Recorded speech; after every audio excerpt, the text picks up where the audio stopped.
우리가 코로나가 왔잖아요. 그죠? 코로나 때문에 완전히 세상이 바뀌어버렸죠. 그죠?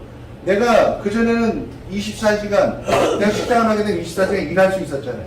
지금은 내가 24시간 동안 일할 수 있을까요? 내가 돈을 벌고 싶어도 못 벌어요. 할 수가 없고. 왜? 열심히 장사 못하게 만들어준다잖아요.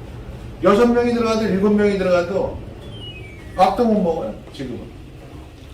왜? 맞은 사람, 서울권에서 제가 강의를 하게 되면 밥을 그 파트너들이랑 같이 먹으려면요, 2명 말고 6명이 먹으면 4명이 꼭 2차까지 다 백신을 맞아야지 6명이 먹을 수 있어요. 그렇지 않으면 2명밖에 못 들어요. 4명이 먹으려면 그 중에서 2명은 백신을 맞아야 돼요, 2차까지. 그러니까 같이 먹을 수가 없어요. 침묵을 끝나서 이렇게 먹고 싶어도 못 먹어요, 지금. 그러니까 지금 자영업자들은 엄청나게 힘들겠죠. 거기에다 또 한 대 더 때렸잖아요. 우리 금리 0.5%에서 0.7%를 올린대잖아요. 그죠? 지금 올렸네? 네. 0.7% 올렸죠. 8월 26일 날 올린다 그랬으니까 아마 올렸겠네. 네. 0.75에? 이거 얼마나 올려? 그 자영업자 얼마나 힘들어요. 거기에다 누워서 지금 쓰러진 사람한테 지금 밟고 있는 거예요, 지금. 저도 자영업자지만. 굉장히 힘들어해요. 근데 앞으로 더 하잖아요, 지금. 아니, 세는 뭐 얼마 내요? 엄청 많이 내잖아. 근데 뭐 거기서 뭐 몇십만 원 이렇게 준다고 그게 될까요? 해결이? 안 돼요. 그러다 보니까 우리의 집에 있는 시간이 훨씬 많아지겠죠. 왜? 집에서 뭐 할 일이 없잖아요. 바깥에 나가봐요. 요즘은 10시 되면 거리가 한산해요. 아예 거리가. 그러니까 지금의 이 디지털 콘텐츠는 어떻게 탄생했어요? 사실 콘텐츠가 없었던 거 아니죠. 내가 가서 뭘 했어요? 우리 옛날에 음악다방 가가지고 음악 들었죠. 그죠? 음악 들으려고 음악다방 갔었잖아요. 그리고 우리 게임하려면 오락실이라는 데 다녔잖아요. 오락실. 우리 드라마 뭐 나왔어요? 옛날에 여로. 얼마나 대단했었대요, 여로. 그죠? 저도 아주 쪼만할 때 봤으니까. 저도 여로 얘기하니까 저도 그렇게 젊은 층은 아니겠죠? 쇼핑은 어떻게 되죠? 옛날 장난 같은 데 많이 샀잖아요. 아니면 시장 가든지, 아니면 지금처럼 백화점 가서 사든지. 뭐 나머지도 마찬가지죠. 이런 것들은 뭐예요? 내가 가야지만이 할 수 있는 것들이었었거든요. 가야지. 근데 지금 가고 하나요? 가서 사신 분들이 얼마나 될까요?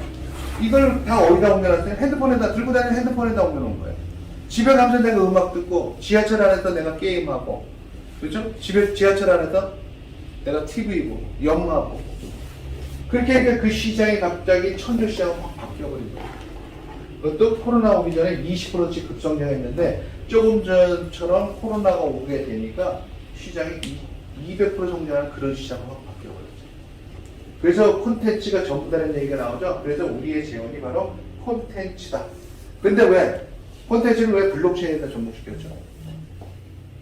저런 공룡기업들은요, 자기들 돈 버는 것만 신경 쓰지, 남이 뭐 저작권 보호를 해주든 말든 상관 안 해요. 왜? 자기들이 광고했는데 돈 하나 보태줬을까요? 그런데 돈은 아주 인앱 결제까지 강매하잖아요. 돈을 더 벌려고. 돈에만 현안이 돼 있는 거죠.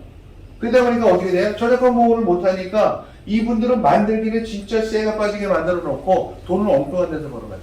광고비나 적게 들어가나요?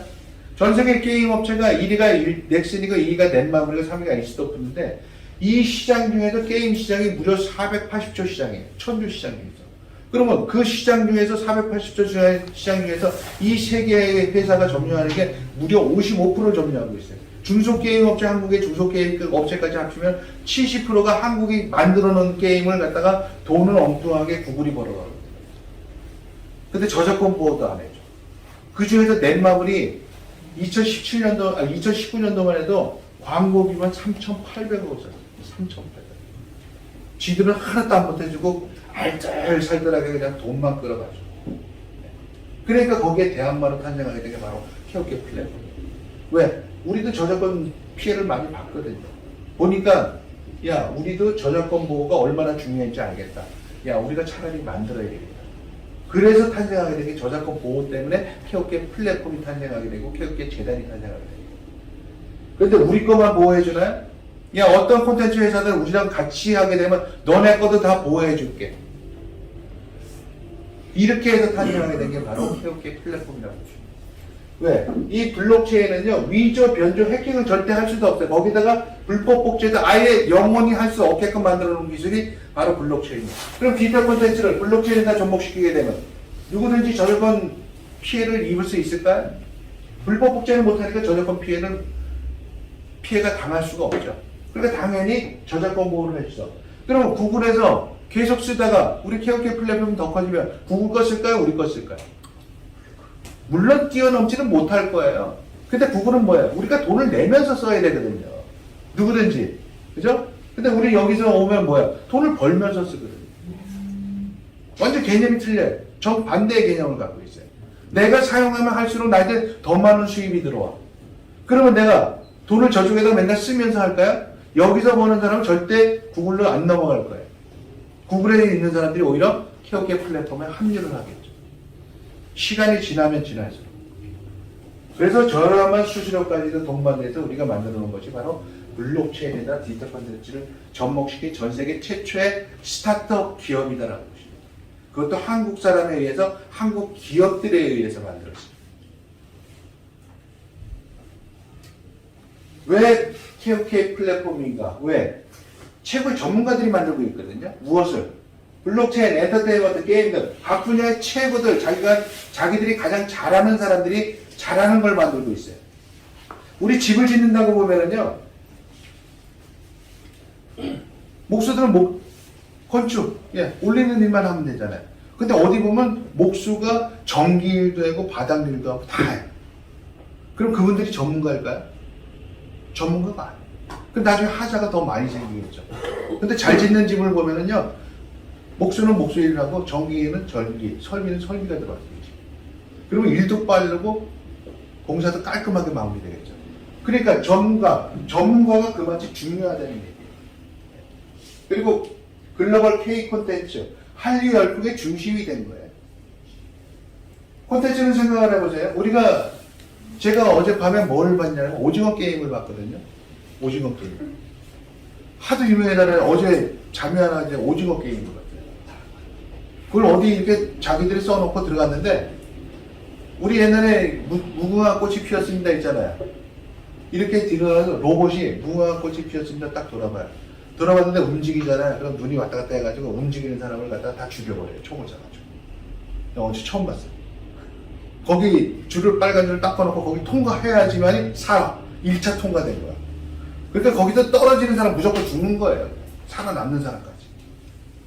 그거 어제 보고, 근데 그게 1편이었어. 1편.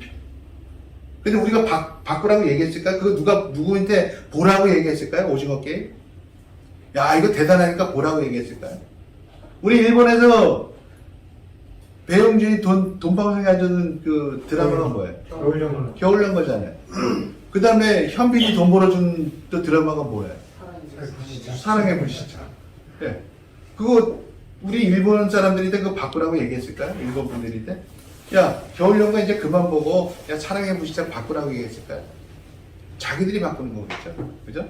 보고 싶으니까. 우리 방탄소년단의 음악이, 작년에 나온 음악이 빌보드에 몇 개 올라갔었잖아요. 또 올해 나온 음악이 빌보드에 또 올라갔어요. 그죠? 그런데 우리가 작년 나온, 작년 거 지겹지 않니? 그냥 올해 신곡 나서 신곡 들어봐. 이렇게 얘기할까요? 팬들이 자기들이 알아서 바꾸는 거예요. 이 콘텐츠는요, 한번 만들어 놓으면 가장 큰 강점들이 있어요. 뭐야? 재고의 부담이 없어요. 우리 지금 TV에 보면 전원일기 하고 있을 거예요. 전원일기 하고 있죠. 우리가 전원일기, 그거 언제적 거죠? 한 20년 전에 거잖아요. 그리고 또 뭐 있어요? 우리 게임도 많이 하고 있죠. 니리찌라는 게임은요, 23년 전에 만든 게임이에요. 근데 지금도 8조 원을 벌어들이고 있어요. 지금 진행형이에요, 진행형.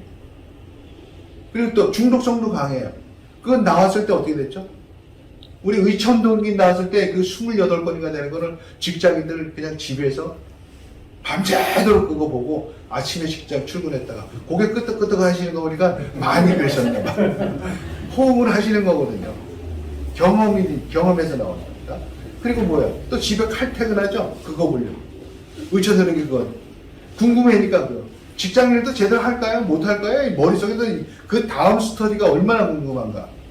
그 게임도 마찬가지야. 리니지 처음 나왔을 때 직장인들 거기서 밤새도록 게임했어. 리니지 게임. 그러니까 중독성이 엄청 강하죠. 그리고 또 뭐 있어요? 업데이트 비용이 들어가지 않아. 한번 만들어 놓으면은 내가 그 부분만 잘라서 새로 만들 수가 없죠. 그죠? 그냥 한 번 만들어 놓으면 끝이다. 그렇기 때문에 업데이트 비용 안 들어가죠. 재고에 부담 없죠. 중독성도 강하죠. 그러니까 디지털 콘텐츠는 한 번 만들어 놓으면 완전히 황금알을 낳는 거위라고. 만들어 놓기만 하면 그냥 빼먹는 거 이외에는 할 일이 없어. 할 일. 근데 우리는 한류열풍의 중심이 된 콘텐츠, 뭐 콘텐츠 말고서도 우리가 뭐 제품도 있고 식품도 있을 텐데 왜 재원이 왜 콘텐츠를 정했을까요?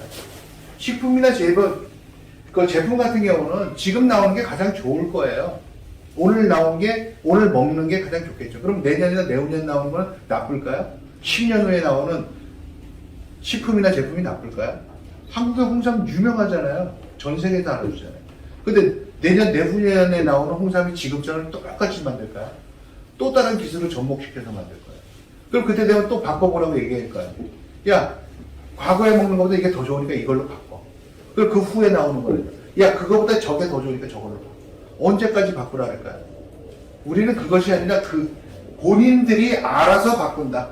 그냥 알아서. 그리고 어떤 플랫폼과도 접목이 가능하게 만들어 놨고요. 그리고 결제가 우리는 핸드폰만 있으면 간단하게 결제할 수 있다. 케어케 플레이 들어가시면요. 피드, 콘텐츠, 쇼핑몰, 지갑, 채굴 이렇게 돼 있어요. 이렇게 돼 있고요. 우리 여기서 비트코인 이더리움, 케어케 토큰, US 테더를 갖다가 스테이킹을 하게 되면 여기다 US 달러로 바뀌어요. US 달러로 바뀌는데 스테이킹한 그 가치만큼으로 바뀌는 거예요. 그렇게 되면은 채굴 보상이라는 걸 줘요. 채굴 보상. 채굴 보상은 어떻게? 케어케 토큰으로 줘요. 토큰을 주게 되면은 이걸 갖고 쇼핑몰이나 콘텐츠를 즐기실 수도 있어요. 아니면은 내가 거래소로 바로 빼가지고 현금화 시킬 수 있어요. 우리 채굴 보상을 새벽 1시서부터 8시 사이에 매일매일 줘요. 그 시간을 뺀, 정산을 하는 시간을 뺀 나머지 언제든지 거래소로 빼서 현금화 시킬 수 있어요. 그러다가 난 그것도 싫어. 나 그냥 돈 뺄래. 그럼 여기다 해지 누르세요. 내 투자금 뺄래. 그러면 해지 눌러서 그냥 해지하세요. 해지하는데 1분도 안 걸려요. 딱 나와요. 그러면 내가 거기에서 거래소로 보내는데 얼마나 걸리냐면 그냥 요즘은 빠르는데 한 3일 늦어도 10일 안에는 다 자기 투자금이 다 들어가요. 네. 콩으로 해서 다 전송이 돼. 그럼 거래소에서 팔아서 현금화 시키시면 되고. 여기는 정확하게 가고 있어요. 정확하게. 쇼핑몰도 사도 그만 안 사도 그만이에요. 콘텐츠도 해도 그만 안 해도 그만이에요. 근데 처음에는 콘텐츠가 많지 않았죠. 제가 처음에 시작할 때는요. 투자했을 때 스테이킹 하게 되면은 채굴 보상이 나오는데 그거 위에는 아무것도 없었어요. 그러면 내가 전국에 있는 사람들 만나러 다니면서 내가 얘기하면 전 무슨 얘기 들었을까요? 사기. 미친놈. 많이 들었어요. 100명한테 얘기해봐야 4-5명 할까요? 그것도 잘 안 했을걸요. 근데 지금은요. 저한테 전화해가지고 하는 분 많아요. 내 친구들도 인제 와서. 야, 이제 안 늦었냐라고 얘기해. 안 늦었냐. 그럼 계단이 100개가 있어요. 이제 3계단 올라갔다고 그게 늦었을까요? 시작이나 했을까요? 5년 안에 100달러 간다 그랬죠? 지금 3달러죠? 그럼 몇 계단 올라갔어요? 100계단 중에서. 3계단밖에 안 올라갔죠? 근데 늦었냐고 물어봐. 늦었을까요? 늦지 않았네. 지금이 바로 피크다라는 거죠. 최고의 타이밍입니다. 그리고 피드 꼭 보세요. 피드. 이걸 보시면은 그동안에 케어케어 플랫폼이 어떻게 성장했는지가 정확하게 나와 있어요. 이 피드를 보면은 그동안의 역사나 스토리라고 보시면 돼요. 이 회사가 어떻게 성장했는지. 이걸 보시면은 케어케어 플랫폼이 뭐 사기다 도박이다 이런 얘기 절대 하실 수가 없어요. 그리고 사람 클릭하시면은요 공지사항 있어요. 공지사항도 확인하세요. 공지사항도. 근데 일반 회사들은 뭘로 돼 있어요? 중앙집권형이면서도 플랫폼 경제로 돼 있단 말이에요. 그러면 요 뒤에 나오는 배달의 민족은 뭐였었죠? 그동안에 배달의 민족이 하는 일이 뭐였었을까요? 음식을 시키는 사람이나 음식을 만드는 사람 연결밖에 안 했죠. 중개인 역할밖에 안 했단 말이에요. 근데 돈은 누가 벌었어요? 배달의 민족이 어마어마하게 벌어요. 배달의 민족. 근데 우리는 우리만 돈 버는 게 아니죠. 회사나 음식을 만드는 사람이나 음식을 시키는 사람이나 배달하는 사람이나 공정하게 자기들이 기여한 만큼을 나눠 갖는 거예요. 그걸 보고 프로토콜 경제라고 얘기하죠. 박영선 전 벤처 장관이 그만둘 때까지 매스컴에 나와서 그렇게 많이 얘기했어요.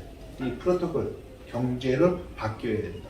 그러면 지금의 플랫폼 경제에서요, 플러스 토큰 이코노미가 합류가 되게 되면 바로 프로토콜 경제로 바뀌게 됩니다.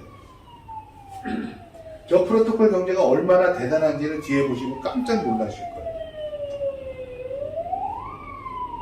사실 배달의 민족이 우리 동네 부부를 시작했잖아요. 동네 부부. 지금도 동네 부부 많이 오시죠? 그죠? 아파트 같은데 지금도 와가지고 이제 하고 있는데, 이걸로 했는데 배달의 민족이 자기들만 돈을 어마어마하게 부르는 거예요. 왜? 무엇 때문에? 여기다 음식 시키는 사람이, 방문하는 사람이 1,100만 명이 되어버렸거든요. 그렇다고 얘네가 중국집이 체인점을 갖고 있나요? 족발집이나 야식시키는 체인점을 갖고 있을까요? 단 한 개도 없어요. 근데 왜 이런 돈을 벌어요? 이걸 갖다가 사람의 수로 생각을 한 거예요. 사람의 수. 수를 돈으로 환산을 한 거죠. 작년에 4조 7천억의 독일 기업 딜리버리 히어로한테 판매를 했어요. 딜리버리 히어로는 우리나라 요기요를 갖고 들어온 회사예요. 지금은 이제 독점 때문에 배달의 민족까지 인수를 하니까 독점 때문에 요기요를 판매를 하라는 했어요. 안 그러면 이건 인정을 안 해준다고. 네. 그러니까 이 회사는 뭐예요? 작년 12월 달 되니까 이 코로나 때문에 자산 가치가 4조 7천억에 사들였는데 10조가 넘었어요. 가만히 앉아가지고 몇 달 만에 더블을 벌었어요. 근데 얘네 이거 계산 어떻게 했는지 아세요? 왜 4조 7천억이죠? 이 유저 곱하기 45만 원을 계산해요. 이 사람들 두당. 지들이 뭔데 그냥. 왜 음식을 시킨 사람들을 자기들 마음대로 돈을 받아 먹어요? 지금의 그 유저가 그렇게 대단하다고 보시면 돼요. 사람이 자산이자 힘이다. 그렇게 45만 원씩 계산하면 4조 7천억이 된 돈이 나와요. 그러면 나중에 10조 원 넘었으니까 그 한 사람의 가치가 90만 원이 넘었겠죠. 그렇게 성장하고 있다는 거죠. 근데 우리 또 다른 방법을 선택했어요. 완전히 틀린 거죠. 이거는 올해 지금 매스컴에서 나오고 있는 얘기들인데, 어떻게 이 회사가 이거를 3년 전서부터 이 생각을 하고 있었을까요? 그것도 진행을 벌써 2년 전서부터 우리가 하고 있잖아요. 채굴 기업은 이제 전통적으로 한 3개 정도 기업들이 이미 나스닥에 상장이 되어 있습니다. 상장이 되어 있고, 앞으로 그 자산으로서 운영하는 회사들, 그리고 STO, 그러니까 하나의 증권으로 다루는 회사들이 네. 이제 더 높은 밸류에이션을 받을 가능성이 크다, 이렇게 이제 말씀드릴 수 있겠습니다. 저는 지금 또 다른 주목해야 될 걸 말씀을 좀 같이 드리고 싶은데요. 자, 20세기의 위대한 기업으로 칭송받았던 회사들과 21세기의 위대한 기업으로 칭송받았던 회사들의 결이 완전히 다릅니다. 20세기의 위대한 기업들의 공통점은 자사의 제품과 서비스가 전부 다 유료였어요. 근데 21세기에 들어와서 전 세계 시가총액 1등 기업부터 10등 기업을 자세히 보시면 그들 회사가 제공하는 제품과 서비스가 직접적으로는 다 무료입니다. 구글, 페이스북, 아마존, 애플, 알리바바 다 마찬가지죠. 자, 무슨 얘기냐? 21세기에 세계 판도를 바꿨던 회사들의 제공하는 그 비즈니스 모델은 무료로 많은 사람들을 모았던 거죠.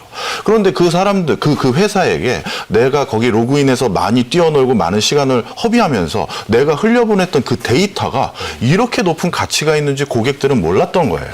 그래서 바로 그런 아성을 다시 무너뜨리기 위한 21세기 중반을 지금 준비하고 있는 실리콘밸리 스타트업들, 이스라엘의 스타트업들, 그리고 유럽의 베를린의 스타트업들이 준비하는 것은 무료가 아니라 그 다음 단계입니다. 네. 가상화폐로 바로 직접적으로 우리 플랫폼을 많이 이용해서 흔적을 많이 남겨준 고객에게 페이버를 주겠다는 거예요. 네. 그러다 보면 이 가상화폐는 뭐냐면요. 쉽게 얘기해서 지금 회사라는 것은 회사의 존립을 유지하기 위해서 주식을 발행하고 돈을 같이 투자를 해줄 사람에게 배당이나 이익을 제공해주는 형태로 비즈니스 모델이 구성되는데, 지금 실리콘밸리나 이런 데서 구성한 데는 투자자가 중요한 게 아니다. 우리 고객이 여기서 계속 뛰어놀게 만들어야 우리가 존립이 된다. 그래서 여기에서 시간을 많이 허비한 사람에게 코인을 새로 발행해서 그걸로 주고, 회사가 이익이 생기면 그 코인으로 직접적으로 물건을 사거나 뭔가 환전을 할 수 있는 상황으로 바꾸고 있는 상황입니다. 좀 틀린 게, 여기는 기여를 많이 하면 많이 할수록 더 많은 채굴 보상이라는 거죠. 왜? 회사에다 기여를 많이 했잖아요. 성장을 더 많이 하도록 도와줬으니까 기여를 했으니까 여기는 이렇게 돼 있어요. 근데 일반적으로 이렇게 돼 있죠. 틀리게 돼 있죠. 구조가. 완전 개념 자체가 틀리다고 보시면. 그러니까 우리는 뭐예요? 플랫폼 내에서 드라마, 영화, 예능을 본 것도 기여한 거고, 게임을 한 것도 기여한 거고, 쇼핑을 한 것도 기여한 거고, 웹툰을 보는 사람들도 기여한 거예요. 기여한 만큼의 책을 보상을 더 주는 거죠. 왜? 암호화폐를 발행해서 회사의 가치가 뛰게 되면 암호화폐 가격도 뛰겠죠. 그럼 그 가치만큼의 시대 차익을 본인들이 다, 개개인이 다 갖고 갈 수밖에 없는 거죠.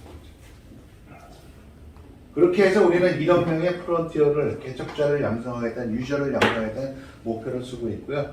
이게 지금 제가 처음에 10명이 때 전달을 했을 때나, 10명이 100명이 때 전달을 했을 때나, 100명이 1000명이 때 전달하는 시간이다. 사실 지금 50만 명이 500만 명이 때 전달하는 시간 같을까요? 틀릴까요? 똑같이 걸릴 수밖에 없겠죠. 오히려 더 빨라질 수 있어요. 왜? 사람들이 더, 유저가 더 많아지니까. 그 시간이, 그렇기 때문에 지금의 2년이라는 시간 동안 50만 명이라고 가정을 하면은, 그죠? 앞으로 2년 후에 500만 명이 넘어가겠죠. 전 500만 명이 내년쯤으로 보고 있어요. 내년쯤. 엄청나게 빠른 속도로 들어올 수밖에 없다는 부분이 있고요. 처음에 제가 누구한테 전달했을 때 뭐라고 얘기했죠? 아무것도 없으니까 그런 소리 들을 수밖에 없어요. 저부터도 그랬으니까. 야, 너 보상을 뭘로 주냐? 그러면 재원이 뭐냐? 그러면 얘기할 수가 없었어요. 재원이 뭐라고 얘기해? 아무것도 갖춰놓지도 않았는데. 그냥 비전만 얘기해줘. 비전 얘기하면 그들은 뭐라고 얘기해요? 비전이잖아요. 지금까지 다 그래가지고 살아남은 회사들이 없었으니까. 근데 저희가 1년 동안에 이 회사는 자기들이 약속한 걸 다 지켰어요. 못 지켰으면 약속은 지키라고 있는 거니까 당연한 거잖아요. 그죠? 근데 왜 지금 이 회사가 약속 지킨 게 되게 부각이 되는 거죠? 반대로 안 지킨 회사들이 거의 다라는 얘기죠. 그러니까 지킨 게 오히려 더 대단해진 거 당연한 거가. 잠깐 볼까요? 어떻게 만들어놨는지.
드래곤시티 호텔 거기에서 나왔을 때 2019년 9월 30일 날 행사를 했거든요. 컨퍼런스를 했는데 그 자리에 국회의원 8분 와 계셨었고요. 그리고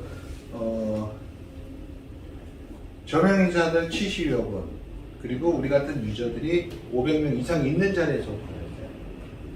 왜? 이런 일이 사실 그 당시만 해도 굉장히 안 좋았잖아요. 암호화폐 시장이. 그럼 도망다니기도 바빴는데 어떻게 국회의원들까지 모셔다 놓고 이런 행사를 할 생각을 했을까요? 근데 이 행사하기 전에 7개월 동안 전산테스트를 어디서 했냐면 중국에서 먼저 했어요. 왜? 한국에서 하게 되면 불법이니까. 중국에서 먼저 7개월 동안 하면서 7만 명의 유저가 있는 상태에서 우리는 오픈을 하게 된 거예요. 7만 명의. 그 당시에 중국에서 5분의 5성이 계셨어요. 5분. 근데 한국은 그때 당시에 시작도 안 했을 때였어요. 한국이 일본 다음에 오픈했어요. 원래 한국 기업이 한국부터 먼저 키워놓고 시작하잖아요. 이 회사는 거꾸로 해, 거꾸로. 글로벌이기 때문에 한국은 별 큰 저거에 140개국 중에 그냥 한 나라야, 한 나라. 우리는 2018년 9월달에 모든 기획을 마쳤고요. 2018년 9월부터 2019년 5월달에 재단 설립할 때 그 사이에 기업들이 때 뭘 받았어요? 기업들 모으면서 출연금 받았어요. 출연금 받으면서 우리가 9월 30일 날 그 한 4개월 동안 현금 투자할 거 다 투자했어요. 우리가 사실 초창기에 많은 회사들 재단 설립하고 쫓아다녔어요. 야, 우리 이렇게 좋은 걸 만들어 놨으니까 너네 우리랑 함께 하자 라고 했는데 뭐라고 얘기해요? 그 콘텐츠, 많은 게임 회사나 콘텐츠 회사들은 우리랑 함께 하려고 하지 않았대. 왜? 이해해요, 충분하게. 야, 너네 거기 사람 있니? 유저들 많아? 그러니까 당연히 많을까요? 새로 시작했는데? 없겠죠? 아니, 없어. 야, 콘텐츠 많아? 게임 많이 들어왔어? 아니, 없어. 너는 근데 어떻게 유저 모아? 유저 못 모으잖아. 그럼 우리가 거기 들어가겠니? 안 들어가잖아. 야, 나중에 유저나 많이 모아놔봐라. 우리가 돈 싸들고 들어가지. 이렇게 된 거죠. 그러니까 뭐예요? 그때 어떤 게임? 바로 마기아 게임을 사가지고 들어왔어요. 요때 산 거예요. 요때 현금 투자할 거는 다 투자했어요. 마기아 게임은요, 2017년도에 전 세계 1위 게임 업체 넥슨에서 70억을 들여서 만든 게임이에요. 근데 우리가 지분을 40.77% 사면서 재단조율로 넘어오게 된 거죠. 근데 이 마기아 게임이 2019년 10월 달에 구글에 런칭이 됐는데 30시간 만에 다운로드 1위를 해버렸어요. 그러니까 대단해지니까 바로 K클라비스라는 펀드 회사에서 파격적으로 마기아 게임에다 투자를 했어요. K클라비스는 누가 만드는 회사냐면 구재상이라는 분이 만들었대요. 구재상은 또 누구냐면 미래에셋을 공동 창업한 사람 중에 한 사람이에요. 예. 그분이 나와서 펀드 회사 차렸는데 이 회사가 대박이죠, 대박. 한국의 워렌 버핏이라고 불릴 정도로 대단하게 불리는 인물이에요. 엄청나게 큰 저걸 만들어놨는데, 그리고 호텔 게임, 이건 우리가 만든 게임이에요. 그래서 게임들을 넣기 시작을 했죠. 지금도 진행하고 있어요. 이 호텔 게임은 처음에 우리 분양을 했을 때 10만 채 중에서 8만 채를 분양을 하고 2만 채는 이제 미진출 국가 때문에 내비뒀었는데 8만 채가 3차 만에 그냥 완판이 돼버렸어요. 그러니까 이제 더 이상 우리가 분양을 안 하고 그 다음부터 거기다 뭘 집어넣냐? 부동산을 집어넣었어요. 부동산을 넣게 되니까 이제 그때부터 사고팔고 하기 시작을 했죠. 그리고 매일매일 수익을 줬어요. 매일매일. 초창기에는 굉장히 많이 줬죠. 150%를 갖다가 하루에 5%씩 줬습니다. 그것도 프로테지가 낮아지면서 지금도 다 낮아졌는데, 그러니까 굉장히 많아지고, 그 프로테지 때문에 바로 일본에서 문제가 소송 97명이 소송한 것도 그 건 때문에 소송하게 된 거고. 근데 그것도 다 큰 저거 이슈가 없는 거 알고 계시죠? 조만간에 재단에서 발표가 나올 거고, 예. 그것도 이미 이슈가 없다라고 보시는 거예요. 얘네가 그 중에서도 대부분 또 다계정, 우리 다계정을 엄격히 금지를 하고, 그 게임은 뭐야? 걔네 같은 경우는 계정을 해지하고 그 나온 KOK 토큰으로 갖다가 호텔을 사가지고 돌린 거예요. 그럼 계정이 없는 사람이 호텔을 돌려가지고 수익을 볼 수가 있나요? 보면 안 되잖아요. 근데 얘네가 그렇게 한 거예요, 그렇게. 그렇게 해가지고 부정수익 환수하고 하니까 그걸 갖다가 떼를 쓰는 거죠. 그때 걸 갖고. 야, 그 당시에 한 이더리움 12만원 정도 하고, 17만원 정도 했을 거야. 근데 지금 거의 400만원이 넘어가니까, 너네 그거 우리한테 돌려주라고 떼를 쓰는 거죠. 니네가 무슨 수로 그거를, 부정수익 환수했냐고 얘기를 하고. 그죠? 거기에 나와 있어요. 그거를, 그 당시에는 사서 넣는 것도 안 됐어요. 내가 채굴 보상 받는 걸로만 그걸 살 수 있었어요. 근데, 두바이 호텔 같은 경우는 나올 수가 없었거든요, 그 시기에. 근데 두바이 호텔이 몇 채씩 갖고 있으니까 깜짝 놀란 거죠, 재단에서. 그래서 나중에 다 조사해보니까 계정은 다 해지해가지고 거기서 나오는 돈으로 다 호텔을 산 거예요. 그 호텔이 지금 갖고 있었던 그 사람들 어마어마하셨죠. 어떻게? 그 당시에는 거의 60만원도 안 갔었거든요. 근데 지금은 부동산에서 사시려고 하면 얼마예요? 한 4,500만원 주셔야 사실. 4,500만원. 하나 있으면 얼마 벌었죠? 하나 있어요. 5개 있으면 얼마 벌었어요? 그죠? 제가 5채를 갖고 있거든요. 5채. 그거 팔으면 여기 청주에 그래도 근사한 아파트 하나 살 수 있어요. 근사한 아파트. 그냥 괜찮은 아파트가 아니라 근사한 아파트. 그러니까 이거는 사두시면은 내년에 그 6월달 이전에 우리가 메타버스가 오픈할 거예요. 그 당시에 이제 드림시티 호텔이라고 얘기했는데 꿈의 도시를 갖다 건설을 할 건데 거기에 선 입주권을 먼저 줄 거예요. 선 입주권. 그러면 지금 우리가 60만 원짜리가 지금 뭐 몇 천만 원 받듯이 그 혜택을 그 사람들이 받을까요? 안 받을까요? 그대로 받을 수밖에 없어요. 그리고 거기 안에서는요, 내가 노동을 하든지 아니면 사람을 고용할 수도 있고 해고할 수도 있어요. 지금은 뭐 다른데 뭐 시자 들어가는 회사에서 그걸 갖다가 이제 뭐 네트워크로 풀었더라고요. 근데 이 회사는 그 작년 3월 달부터 벌써 하고 있었던 거예요. 3월 달부터 그 안에. 아마 메타버스 안에는 은행이 들어갈 거예요. 은행이 들어가게 되면 내 호텔을 갖다 거기다 담보로 제공하고 또 대출도 받을 수 있어요. 상상할 수 없죠. 이미 세상은요, 내가 현실 경제만 경제라고 생각하시는 분들이 너무 많아요. 근데 현실 경제하고 가상 경제하고 중간에 있는 벽은 허물어졌다고 보시는 게 더 맞아요. 이미 모든 것은 이제 앞으로 현실 경제보다 가상 경제가 훨씬 커질 거예요. 이미 지금 법정화폐 만들고 있죠? CBDC라는 거, 디지털 화폐 만들고 있어요. 법정화폐가 과연 몇 년이나 갈까요? 몇 년 안 가면은 법정화폐가 없어질 거예요. 전 그렇게 보는 사람 중에 하나예요. 왜? CBDC가 2, 3년이 벌써 나오고 있거든요. 지금 개발하고 있어요. 8월 달부터 한국은행에서. 네. 그럼 생각을 해보세요. 지금 법정화폐에 대한 최근 들어가지고 100만 원 이상 만져보신 분, 100만 원 이상 갖고 다니신 분, 50만 원. 아, 50만 원도 안 쓰세요?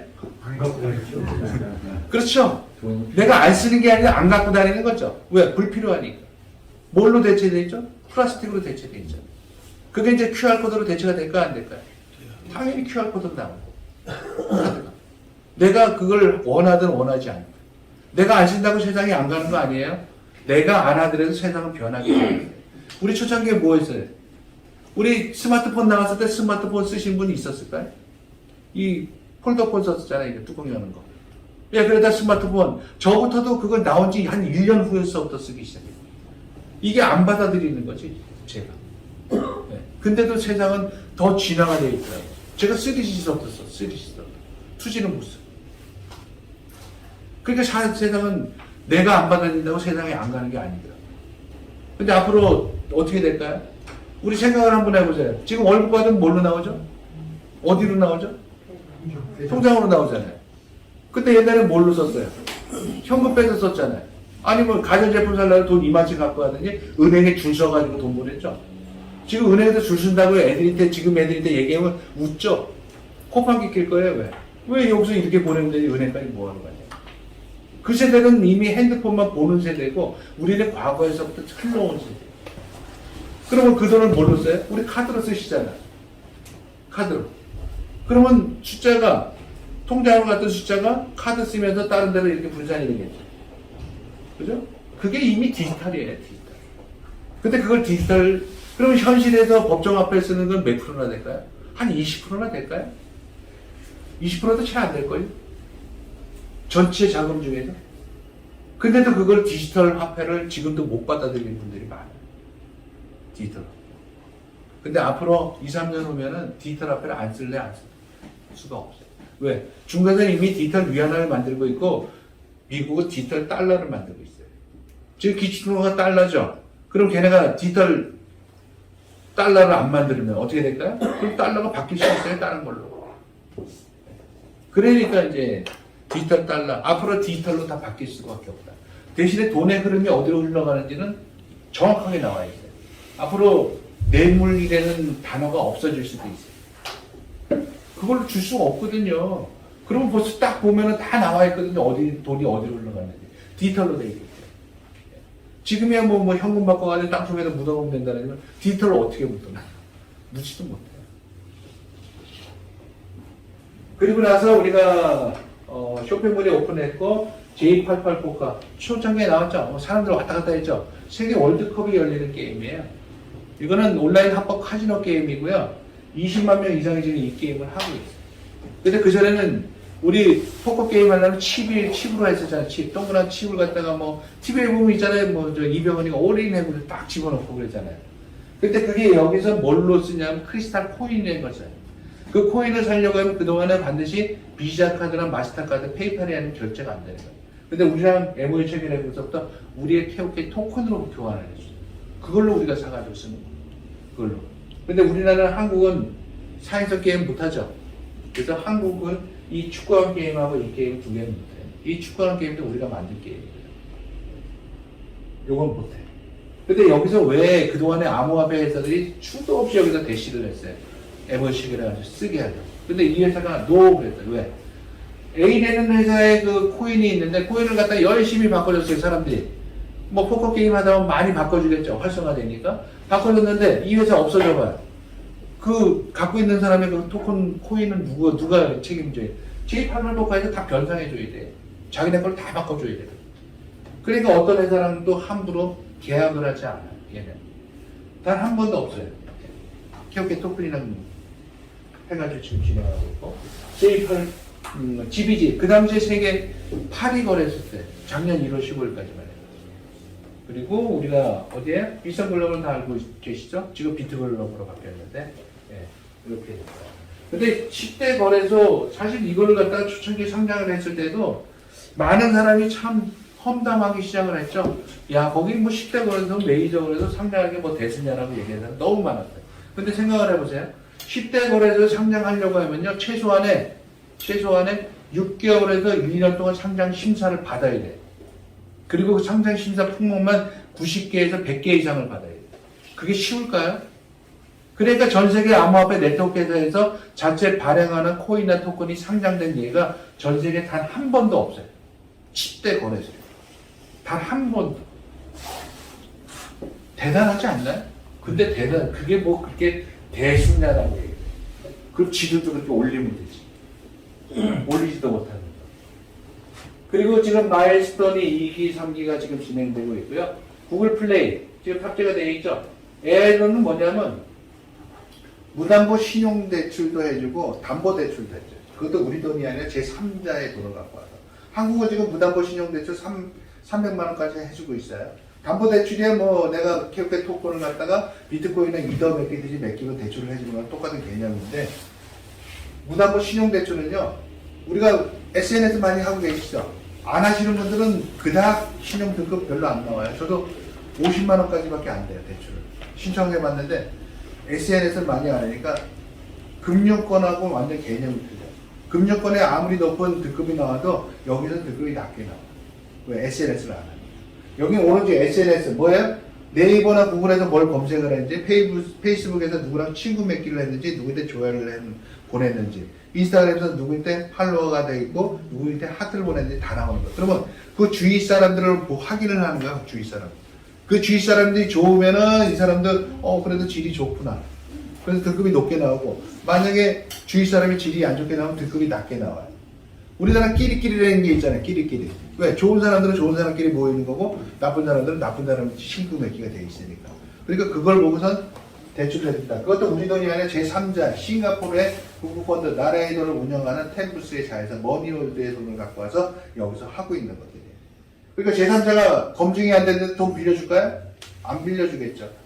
제3자가 검증을 한 거고 그리고 FX 거래 이건 미국 회사의 한국 회사가 아니고 외환거래하는 회사인데 넥스트 그라운드사라고 월스트리트의 최고 금융 전문가들이 만들어 놓은 회사예요.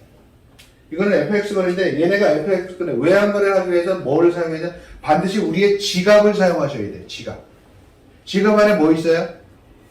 토큰 있죠. 근데 이 사람들은 우리 회원 아니잖아요. 회원이 아니면 어디서 사야 돼? 거래소를 사가지고 내 지갑에서 넣어야 되겠죠.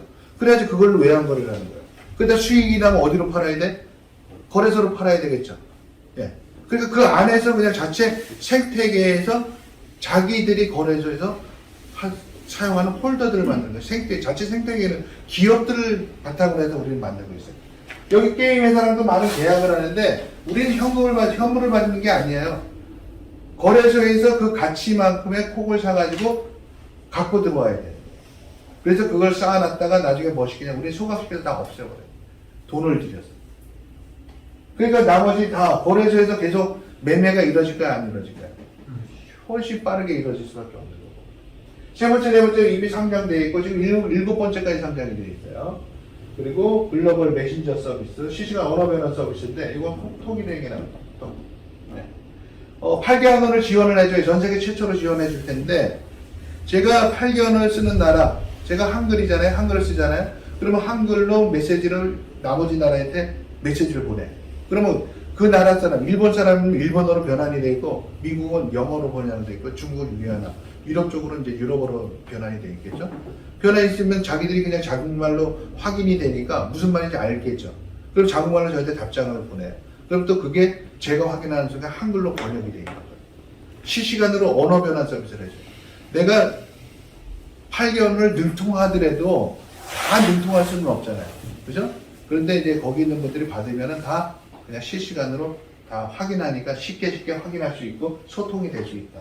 그리고 커뮤니티하고 오픈 마켓. 이거는 머지라는 거예요. 12월 달에 뉴욕에서 상장하게 돼요. 왜 한국이 아니라 왜 뉴욕이죠? 전 세계 허브가 뉴욕이잖아요. 그래서 뉴욕에서 상장이 됩니다. 웹툰이 매일매일 업데이트되고 있고 드림시티 내년 6월 달 정도에 오프닝 메타버스가 예정이 됩니다.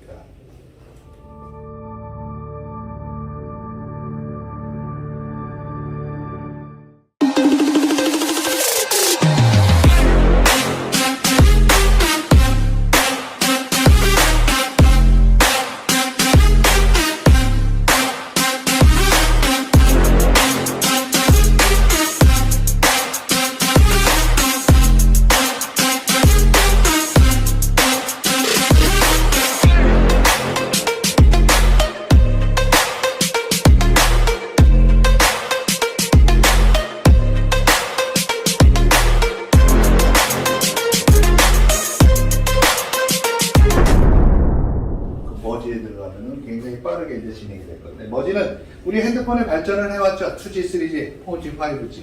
그죠? 우리 이 핸드폰에 따라서 SNS도 바뀌게 되는 거예요.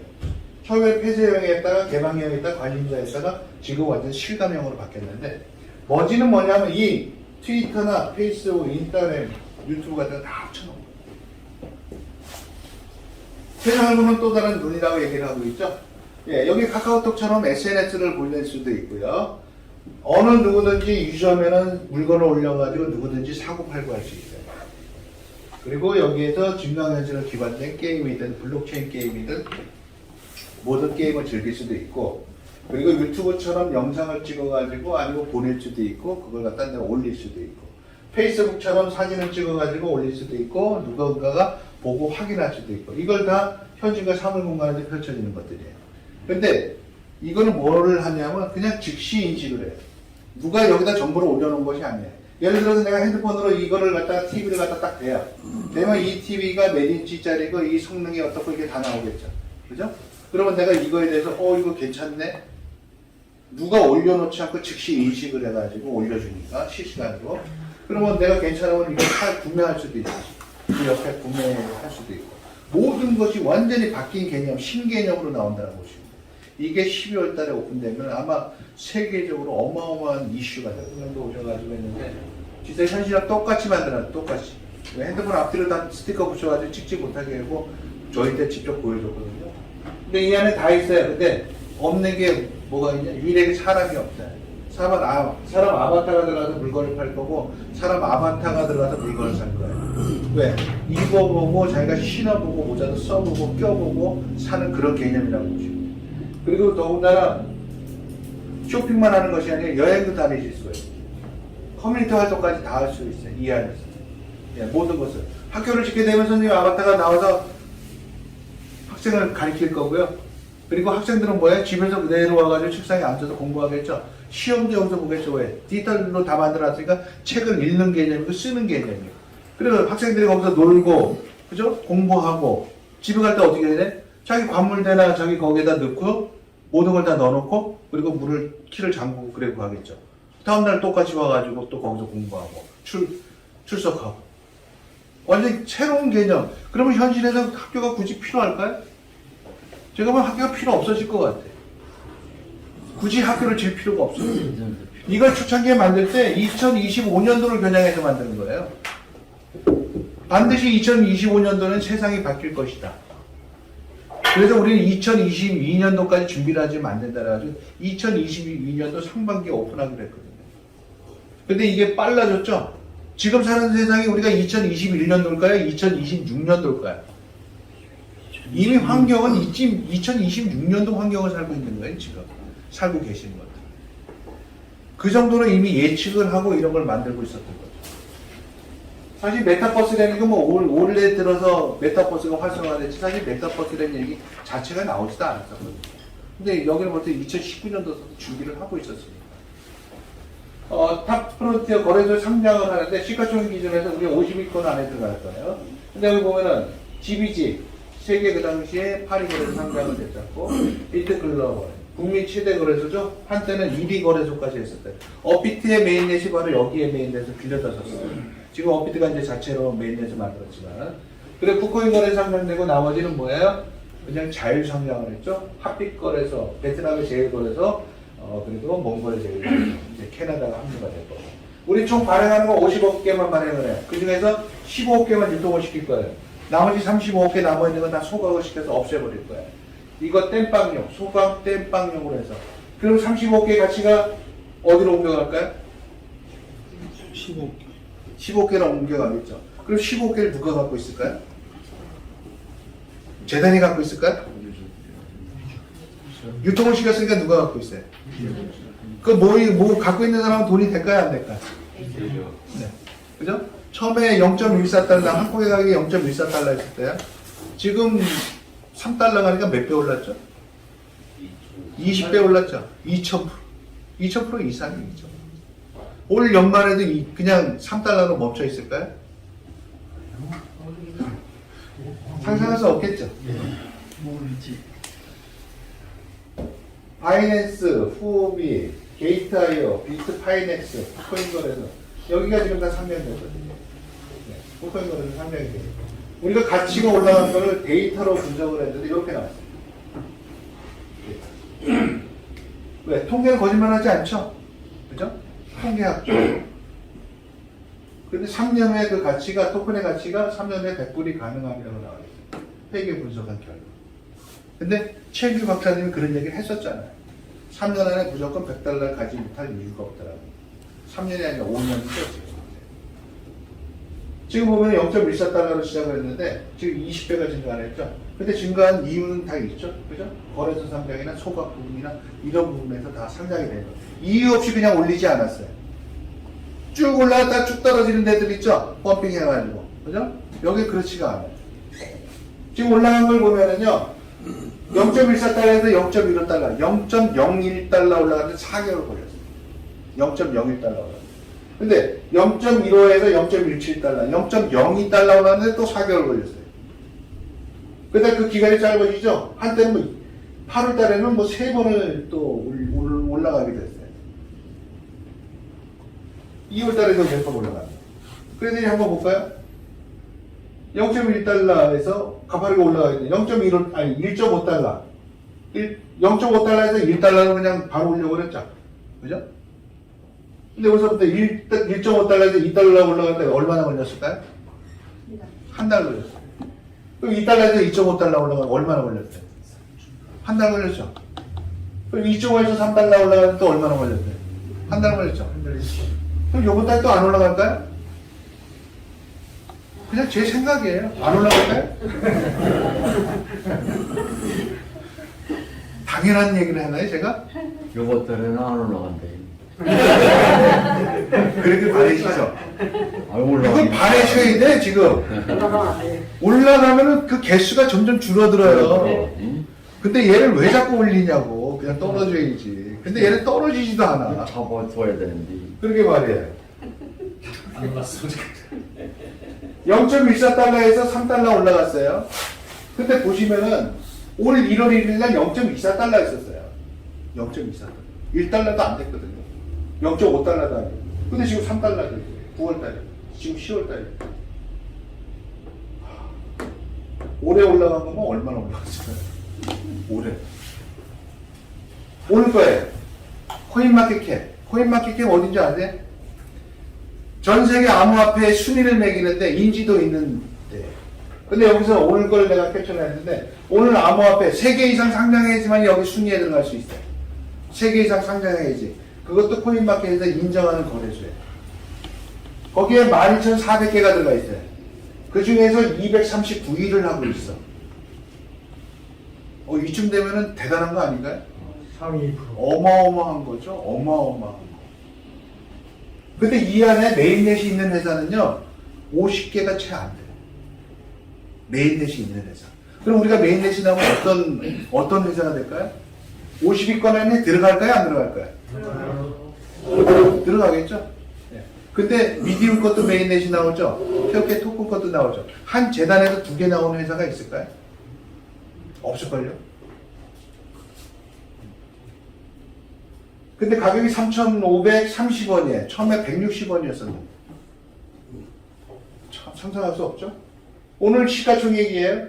3,789억이에요. 이 회사 시가총액. 근데 완전 시적된 거 50억 개 중에서 35억 개 완전 소각시켜주고 그 가치를 따졌을 때 얼마냐면 17조 6,521억. 17조 6천억. 그래도 이 회사가 망할까요? 그래도 이 회사가 먹튀를 할까요? 글쎄, 뭐 다 개개인마다 다 틀리겠죠. 제 의견은 절대 망할 수 없다. 이 회사는 100년 기업이 아니라 1000년 기업을 만듭니다. 우리가 한번 만들어 놓으면은 저만 부를 누리다 갈까요? 제 자식들까지도 같이 누리다. 그 자식들은요, 완전 가문의 영광이 바뀐다는 거죠. 가문의 영광. 근데 차트를 한번 볼까요? 차트는 더 웃겨요. 차트가 왜 이렇게 계단식으로 올라가죠? 이게 암호화폐 차트에서 나올 수 있나요? 절대 나올 수 없는. 이건 주식 중에서도 아주 우량주에서만 나오는 차트예요. 아주 우량주. 한번 올라가 떨어지지 않죠? 그죠? 계단으로 올라가요, 계단으로. 이런 차트를 본 적 있으세요? 거의 본 적이 없어요. 우량주들도 한 번씩은 쭉 떨어졌다 다시 올라가죠?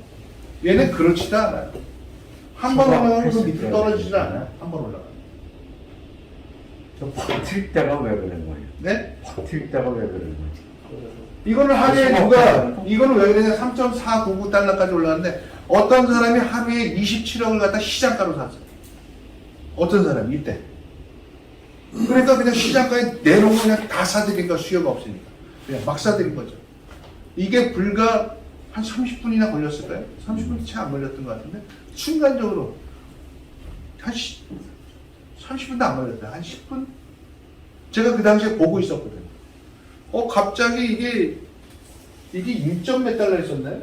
1점 몇 달러가 그랬을 텐데, 1.45달러가 있었네. 근데 갑자기 2달러, 3달러 막 올라가는 거. 내가 이게 쿠코인에서 보고 살라 그랬는데, 살 수가 없는 거야. 내가 그 거래하는 방법을 몰라. 팔아야 되는데. 막 올라가니까 갑자기. 그래서 내가 돈을 2만씩 벌어가지고 다시 2만씩 샀어야 되는데, 그걸 못했어요. 쿠코인 보고 있을 때 이게. 이거 쿠코인이라고 써있죠. 그래, 내가 김태현 육성한테 이거 어떻게 파냐고 빨리 가르쳐라.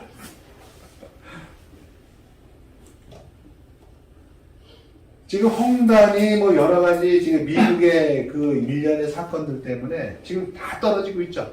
그런데 요즘 들은 다시 올라가고 있어요. 근데 비트코인을 사서 모으기 시작을 하니까. 근데 얘는 그렇게 떨어질 때도 꼼짝도 안 했어. 오히려 막 올라간 것도 있었죠. 올라가는 거. 이게 지금 돼 있는 게. 꼼짝도 안 해. 여기는 또 뭐예요? 소각도 시켜야지. 1차, 2차, 3차, 4차를 거쳐가지고 소각시킨 거 말고 여기 이더 스캔에 들어가시면요. 케어캐 치시면 다 나와 있는 거거든요. 제가 하는 얘기들이 아니에요. 배순이, 가격인이 다 나와 있어요. 거의 지금 4차까지 해가지고 거의 한 400을 해서 한 500억 정도로 소각을 시켜버려서 없애버려요. 돈을 들여서 없애는 거예요. 그리고 돈을 들여서 없애면 그 숫자가 줄어들면 가격이 떨어지겠죠, 당연히. 그죠? 올라가겠죠. 그렇게. 조만간에 한번 소각이 또 있지 않을까라는 걸 예상해요. 계속 소각을 안 시킬 수 없거든요, 그 숫자는. 그래서 소각이 한 번 더 있을 거예요. 그러면서 어쩌면 또 반감기가 올 수도 있어요. 작년 5월 28일 날 우리의 채굴 보상이라는 걸 갖다 3%, 5%, 7%를 주고 있는데 플러스 마이너스인데 그게 채굴 보상이 조금 떨어질 수도 있어요. 반감. 7% 주고서 살아남는 회사가 있을까요? 우리 지금 금리를 봐야 저기 1%도 안 주는데, 그죠? 살아남는 회사 있을까요? 못 살아남을 거예요. 우리는 월 뭐예요? 7%잖아요. 그걸 30일 동안 매일매일 나눠주잖아요. 근데 그걸 1년으로 따지면 몇 프로죠? 84%. 그렇게 주고 버틸 회사가 있을까요? 일대 수익에 또 내가 100%를 받으면 얼마예요? 그죠? 168%까지 받았어요. 그런데도 작다라고 얘기해요. 또 의외로 많아요. 작대 168%를 받는. 그런데도 회사가 존재하는 게 쉽다. 그런데도 존재하죠. 그 이유가 뒤에서 나와요. 우리는 55개 중에서 유통을 15개만 시키고 나머지 35개는 소각시켜서 없애버린 거예요. 왜? 15개예요? 유통을 딱 시키는데 그것도 5년 동안 해가지고 이제 발행을 해가지고 우리가 마케팅 비용으로 쓰는 거예요. 마케팅 비용. 처음부터 돈이 이만큼 있어야 되는데 이만큼 없잖아요. 그러니까 마케팅 비용으로 쓰는 거죠. 그러니까 회사는 뭐예요? 가격이 안 떨어지는 이유는 계속 회사의 가치를 올리는 일을 하는 거예요. 그럼 계속 가치를 올려놓으니까 얘가 떨어질까요? 안 떨어지죠. 그 뒤에 그거는 제가 판서로 해서 말씀드리고 그러다 보니까 15억개에서 어떻게 돼요? 13억개로 떨어지면 나머지 35억개를 갖다 2억개를 채워주는 거죠. 그럼 여기 35억개에서 2억개를 채워줬으니까 33억개만 남겠죠? 또 가다가 3억개 또 소각시켰어요. 뭐 이건 소각은 예를 들어서 말씀을 드리는 거예요. 그럼 어떻게 되죠? 33억개 남아있는 거는 3억개 채워주고 얘는 35억개 남아있는 거죠. 그러니까 결론적으로 이 35억개는 뭐예요? 다 유통시킨 거를 소각시킨 양만큼을 채워줘서 다 제로를 만드는 거예요. 그러니까 여기에 있는 가치는 당연히 이쪽으로 옮겨갈 수밖에 없겠죠. 그러니까 우리는 뭐예요? 돈을 주고 사고 팔고 하는 방법이 없어요. 투자나 스테이킹을 하게 되면은 채굴 보상이라는 걸 나오는데 그 채굴 보상이 케오케 토큰으로 나와요. 우리 돈으로 나오지 않아요. 케오케 토큰으로 나오거든요. 그걸 갖다 콘텐츠나 쇼핑몰을 즐길 수 있고 내가 언제든지 거래소를 보낼 때 1% 수수료 들어가요. 그러니까 재단으로 회수되겠죠. 그것들은 다 소각시켜서 없애버리는 거예요. 그러니까 어떻게 공급은 점차 제한이 되고 수요는 지속적으로 상승해야 되니까 가격이 떨어질까요? 올라갈까요? 당연히 올라갈 수밖에 없죠. 수요는 점점 많은데 공급이 점차 줄어듭니다. 그죠? 그러니까 수요 공급 법칙에 의해서 토큰의 가격은 지속적으로 상승하게 돼요. 그 값이 왜 올라가는지 아세요? 이제 금이 나올 수 있는 발행량이 별로 없어요. 이제 뭐 한 5분의 1 정도 남았나요? 그러니까 그 값이 점차하죠. 비트코인이 왜 올라가죠? 2,100만 개 중에서 그죠? 450만 개는 어디로 갔는지 없어지고 흔적도 없고 찾지 못하는 게 더 많죠. 다 채굴해봐야 한 1,700만 개 정도나 채굴될까요? 근데 이미 지금 반감기가 오면 올수록 앞으로 이제 3년 또 있으면 또 반감기 또 오겠죠? 그때 돼도 지금처럼 그렇게 많아질까요? 그때 되면 3.25개. 지금 6.25개인가요? 그러면 그거에 또 반감기가 왔으니까 또 3점 몇 개가 또 줄어들겠죠. 그 다음에 또 어떻게 될까요? 1점 몇 개. 이제는 거의 3년이나 6년 안에 사실 비트코인 6년에서 8년 정도면 다 끝난다라고 보시는 게 맞아요. 그 다음부터. 그러니까 지금 희귀성, 그죠? 귀하잖아요. 희귀성 때문에 비트코인의 가격은 올라갈 수밖에 없어요. 상징성도 있고. 그리고 걔는 수익의 제한, 그 개수의 채굴에 제한이 있단 말이에요. 우리도 제한이 있는 거죠. 55. 예, 그 제한이 있대. 근데 그것도 걔네처럼 없애는 것이 아니고 걔네 그대로 다 갖고 가는 게 아니라 우리는 소각시켜서 없애버려요. 그리고 15억개면 그 상징성은 어마어마하거든요. 그 가치는 계속 올라갈 거고. 5년 안에 $100 간다 했는데 100달러에 머물까요? 이더리움 얼마 올라갔죠? 이더리움? 2015년도 1달러예요. 지금 몇 달러예요? 지금 거의 4,000달러 갔죠? 몇 배 올랐어요? 상상할 수 있어요. 그걸 알았으면 이더리움 2015년도에 그냥 그죠? 한 1,000만 원어치만 사놨으면 지금이 얼마예요? 그죠? 어마어마해. 근데 바로 그게 KOK가 그걸 이룰 수 있다는 거죠. 토큰 이코노미 어떠한 행동을 이끌어내기 위해서 보상을 주는 걸 얘기하고 있어요. 그리고 참여자 모두에게 보상을 줘요. 누구를 가리지 않아요. 그리고 누구나 참여 기여도에 따라서 틀리게 해줘요. 보상. 누구는 많이 했든 내가 단순 투자만 해서 투자한 대로 그냥 주는 거고 대우를 해주는 거고 또 비즈니스 하게 된 비즈니스에 대해서 누구 레퍼럴 마케팅이라고 우리는 얘기를 하죠. 레퍼럴 마케팅 초대하기를 하게 돼서 내가 또 채굴 보상을 또 받을 수 있는 거고 그거에 따라서 기여한 거에 따라서 틀리게 준다라고 보시면 돼요. 우리가 그 만달러를 했을 때 처음에 채굴량이 토큰량인데 만달러 했을 때 8,571개를 받았어요. 만달러 했어요. 근데 지금은 몇 개? 예. 23.3개 받았거든요.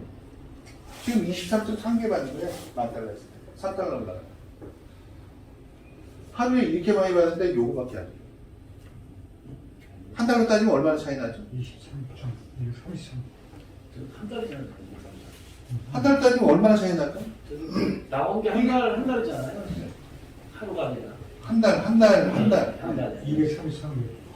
한거 네. 이게 100달러니까 한 달로 따져야 되겠죠. 한 달. 네. 한 달로 나오고.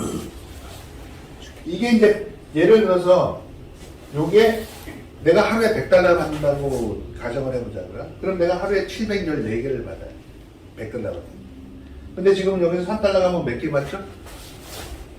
33.4개를 받아요. 100달러. 33.4개. 그러면 여기서 나오는 숫자는 21,400개 정도, 400개 조금 넘게 나와요. 몇 개, 400 몇 개 나오고. 여기서 지금 나와야 1000개밖에 안 나와요. 그럼 여기서 나오는 2만 개는 어디가 있어요? 회사에 재오는 수익으로, 영업이익으로 그대로 남는 거죠. 그죠? 2만 개의 수익이 넘는 이 사람이 그 전에 모아놨으면은 20개월치가 미리 벌고 들어간 거죠. 20개월치. 그 한 달씩이니까 10달 만에 하면 얼마야? 20개월이 아니라 200개월 동안을 미리 벌어놓은 거죠. 그러니까 지금이라도 빨리빨리 하시는 게 가장 빠른 거죠. 누구한테 빨리 전달을 하시거나.